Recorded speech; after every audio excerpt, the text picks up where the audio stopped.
Hey, what's up, everyone? Welcome back to the channel once again at Daily Driven Datsuns. It's been a minute. I've been away dealing with a lot of things, and especially this thing has been a headache. But I'll go over some of the stuff right away that I've been going through and how I sorted out some of the issues and where we're at now. So stay tuned in. You don't want to miss this. Let's go. All right, so basically ran into a bunch of headaches with this thing. As far as the installation itself, the intake is pretty much simple. Not as simple, but anybody could do it. If you guys have seen the videos, anybody could do it. My issue here was my ECU was messed up. I went crazy just trying to figure out. It's been happening since before, a long time ago. I've explained before in some of the videos, I kept running rich and lean and rich and lean, and then finally I closed the door one day. I was pissed off and I noticed that it changed. So I punched the computer and then it ran right back to normal and then back to bad again. So I figured the ECU was bad. So I went on a mission of trying to find a damn ECU for this car. That was a nightmare because, believe it or not, a lot of people say that 82, 83 is the same. And in reality, they're really not. 82 is a 1-year code computer. What I mean by a code is the 639-800, so A11-639-800 or whatever. It's a specific code, specific computer, because it has a special tune where 83, and some might fight with me and say that I'm wrong, but after a lot of research and switching computers from an 83, there is some slight difference because of emission controls. And I noticed it when I installed it in my car. But hey, you know, if anybody else wants to say something else, that's fine. I understand. I have my belief from trial and error. So where are we at? Thanks to the underrated Z on Instagram, great guy with the 2+2, the one that's got the big flares, big tires with the hood exit turbo mount.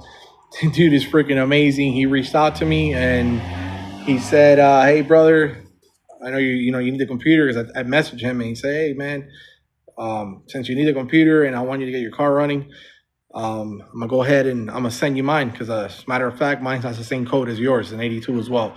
So he sent me his computer for free shipping, free everything. He was just incredibly amazing. What a great guy. Good to have people out there that are willing to help, just to keep these cars out on the road, you know, and keep people like us enjoying them. So thank you, the underrated Z. Amazing, man. You fucking love you. Anyways, now back to our program. It's been crazy trying to dial us in, but now with the new computer, everything's been amazing. Now it finally runs how it's supposed to be running. The only issue that I'm running into right now is tuning.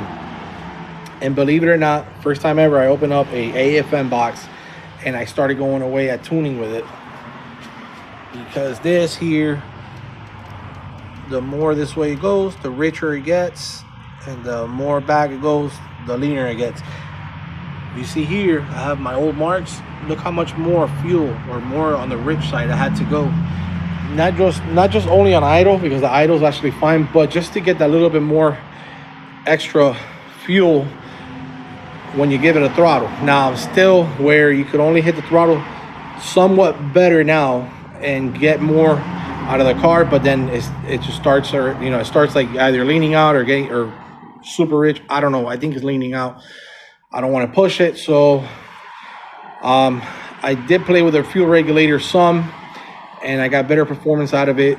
At this point right now, I just gave up a little bit. I'm gonna step back. I'm not gonna move any more forward until I get my the AFR wideband installed on the car, so I can see what it's actually telling me. I need to see the AFRs, where they at, 14.7 or whatever it is, and then under load, see if it's leaning out, if it's being rich, or what it is, and then I could do some more adjustments with the fuel regulator, perhaps some more on the AFM. But I think I'm already maxed out at how much rich I can push out of it before it just shuts off and it runs like crap on idle.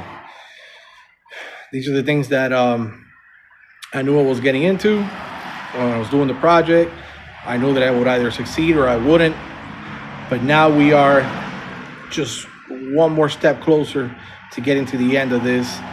It's been crazy. I've gone from changing distributors to plugs and injectors and all kinds of stuff. You know, just trying to figure out, trial and error, what the hell is going on with this freaking thing.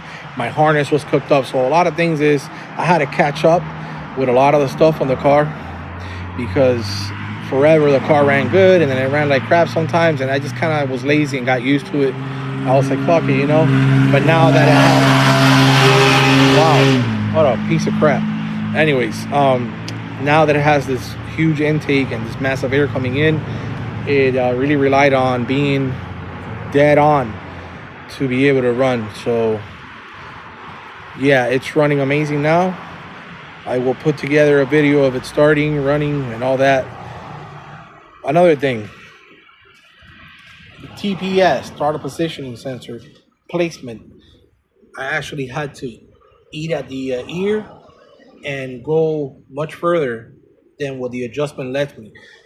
I know that the boys over at Pro Tuners, they did the adapter for the TPS with the idea of the 240SX S13, S14 throttle body, whatever, S13 I believe, 240SX throttle body, with their TPS. It's very close, but you actually had to play around a little bit more, because if not, the moment that I give it just somewhat some gas, it'll do whoa, whoa, whoa. And so I just kept adjusting. At this point right now, it's really by ear and feeling, because I've tried with the multimeter, but for some reason this whole setup is throwing everything off. So if I succeed in the end doing what I'm doing here, guys, you best rest assured that I'll have all specifications of what I did, and you'll be able to use this. So please pray for me. Keep fingers crossed. We're almost there, guys. And I'm sorry I haven't been loading any videos, but hey, sometimes you just have to take your time and start all over again from scratch and get to where you need to get. So, all right, thanks for tuning in. I'll have some more stuff coming up. I'm gonna take a break for today. Tomorrow I'm gonna upload another video, and that's gonna be of the car running and a little more tuning, and let's see what happens. But at this point, I don't want to push it until I get the wideband on there. All right, guys, have a good one. Daily Driven Datsuns out. Keep wrenching. Bye-bye.